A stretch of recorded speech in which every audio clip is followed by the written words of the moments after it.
The crossing of Yam Suf, or is the crossing of the Red Sea, or is the crossing of the Reed Sea? Just last week, Jean asked me about the difference between the Red Sea and the Reed Sea and the translation variances, and was it this big body of water or little body of water, shallow water, deep water? What was the real story here? And Jean, I am thrilled to announce after a week's worth of study on your question, I don't know.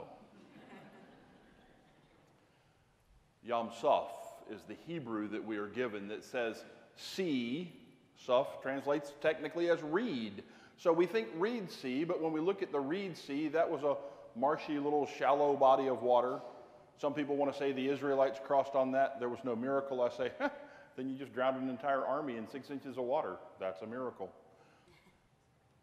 If you look at the Egyptian antiquities ministry, there's an article that says that it is definitively the Gulf of Suez, because in that article they claim to have found the remains of the Egyptian army. They found chariot wheels, they found hundreds of pieces of weaponry and armor, and of course, since we read it on the internet, we know it has to be true. For those of you that have heard that story go round and round, it's not. We discussed that a little bit at men's Bible study on Thursday. There has been no antiquities find of the Egyptian army at the bottom of the sea. And I share all of that with you here at the very beginning simply so we can get it out of the way, because that's not what the story was about. When we look at the story as it's presented to us in Scripture, one of the things that scholarship will tell us is, much like in the New Testament, we have 4 versions of the life of Jesus. We call them the Gospels, Matthew, Mark, Luke, and John. Here in Exodus, we have 3 accounts of the Israelites exiting Egypt. One we see actually is in the next chapter. It's the hymn that has been sung. But here in today's reading, we actually have a blending of 2 different stories. If you get into literary, historical, critical analysis, you'll see that they propose there were different traditions that brought these oral stories to life. And in bringing these 2 stories together, that's how we can get the somewhat contradictory statements of Moses saying, everybody just stand still. Watch what God's going to do. And then in the very next verse, God saying, get moving. Why are you standing still?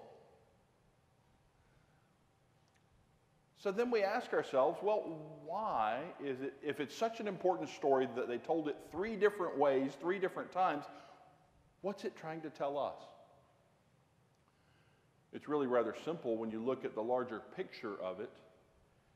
It's God's salvation for God's people. It tells us who God is, that God is a God of deliverance, that God is a God who does what he says and says what he does. It shows us the attributes of God's law, how to worship God, and that Moses is very important for us, as we will see next week in the Sinai covenant. This all began back with Abraham, when God said, Abraham, you and I are going to make a deal together. I'm going to be my God, you're going to be my people. In that promise, here's what's going to happen. You're going to have more descendants than you can count.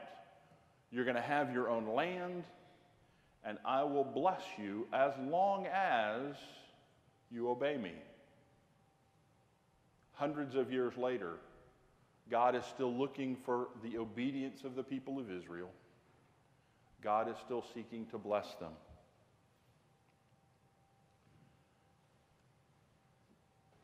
I want to ask you if you see any relevance in this story for your life today. I think it very telling that in one version of the story, we have God saying, get moving.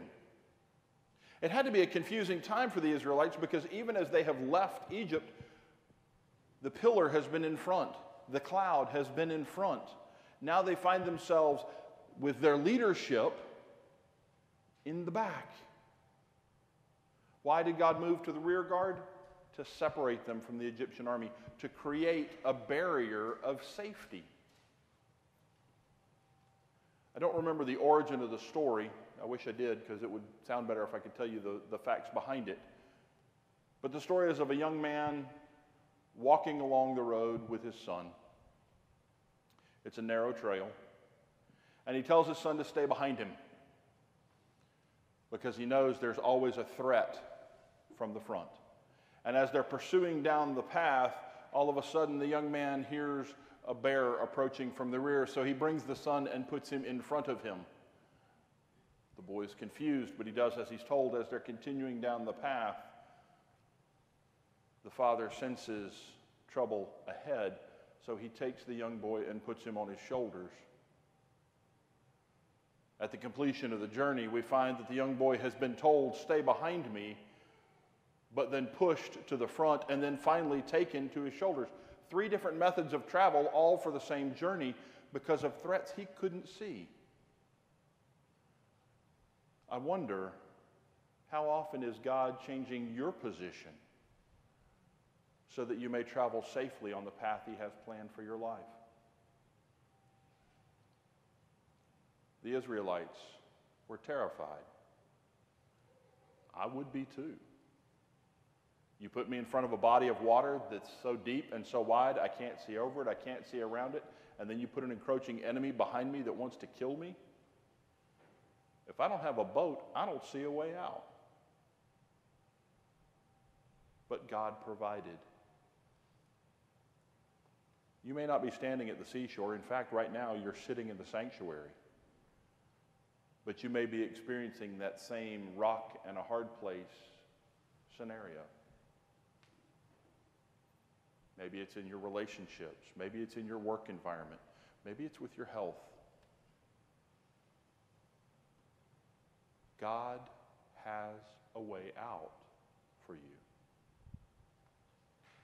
I don't necessarily see it. You don't necessarily see it, but God has it. God's love for you is so real that for us, he didn't just send Moses, he sent Jesus. Not to deliver us from Egypt, but to deliver us from sin. From the power of sin and the slavery to sin, we have been given true freedom through grace, so that we may live a life to the full joy of what God has for us. Life doesn't always want to agree with God's plan. Humanity gets in the way. We live in a world of hurt and brokenness and sin.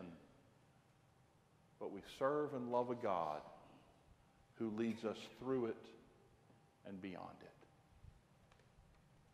For the Israelites, it was out of Egypt. For us, it's out of the bondage of sin. I invite you today to celebrate your freedom.